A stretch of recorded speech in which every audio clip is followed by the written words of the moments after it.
अभी हम लोग को जानकारी मिली है कि पीएचडी विभाग के अंतर्गत जो बलियापुर ग्रामीण जलापूर्ति योजना है जो 2016 से चल रही है, उसमें ना तो न्यूनतम मजदूरी का पालन किया गया है। मजदूरी भुगतान भी जो 10 तारीख के अंदर करना था वो भी नहीं किया जा रहा है। पीएफ ईएसआई भी नहीं दिया जा रहा है। जो स्किल्ड का मजदूर हैं उन्हें अनस्किल्ड का वेतन दिया जा रहा है। ये सारी समस्याएं और जो भी शिकायत हम लोग को मिली है, तो हम लोग अभी हमारे लेबर सुपरिटेंडेंट इनको भेज के अभी जांच करवा के और जो भी इसमें दोषी होंगे हम लोग करवाएंगे। 13 से ज़्यादा वर्कर हैं और इनको बताया जा रहा है कि वेतन 5-6 महीने से नहीं मिला हुआ। कार्रवाई हो सकती है जो प्रिंसिपल एम्प्लॉयर हैं पीएचडी विभाग, उन पर भी हम लोग कार्रवाई करेंगे।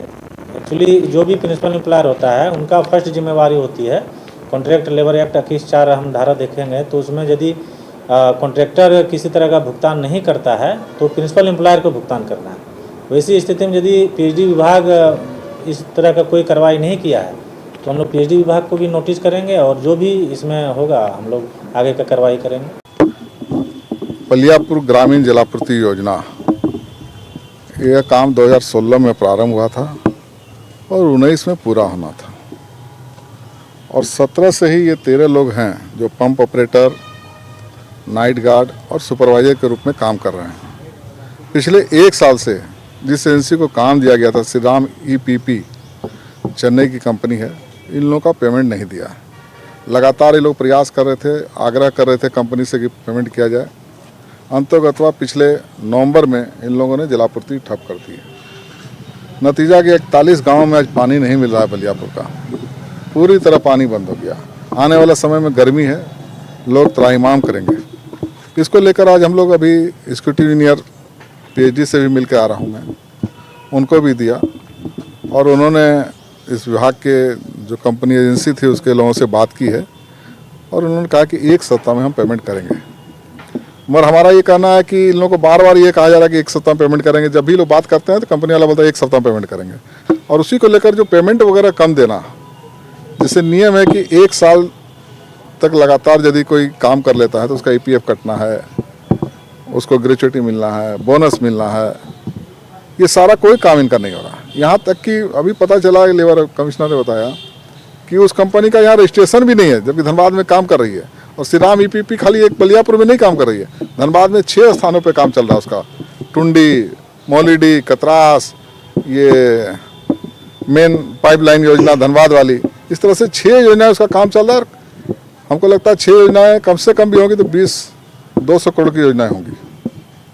और उसका लेबर कितना काम कर रहा होगा, और उस कंपनी ने यहाँ लेबर ऑफिस में रजिस्ट्रेशन ही नहीं कराया है। इसलिए हमने आज मांग किया सहायक लेबर अधीक्षक से वो इस कंपनी के खिलाफ भी कार्रवाई हो।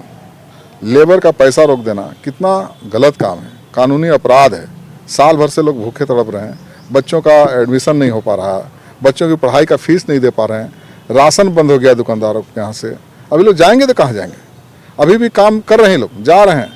हमने तो कहा कि 1 हफ्ता के अंदर यदि इन लोगों को पेमेंट नहीं मिलेगा तो वहाँ अनशन करेंगे, आंदोलन करेंगे और इसकी पूरी जवाबदेही पीएचडी विभाग का और सरकार की होगी।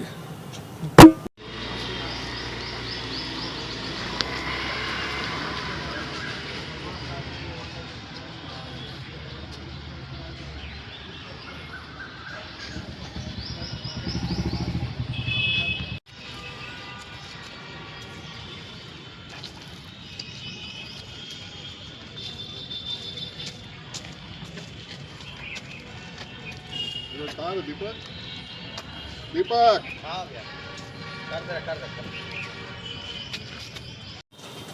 भाई आ जाएगा। उसका क्या पेमेंट होना चाहिए? उसको दे रहा है 10,000, 8,000। नाइट गार्ड को 12 घंटा काम देगा। कहाँ ये लोग 12 घंटा काम देता है इससे ऑपरेटर नदी में, दामोदर नदी में 2 स्टाफ का घंटा काम, 4 घंटा देना है।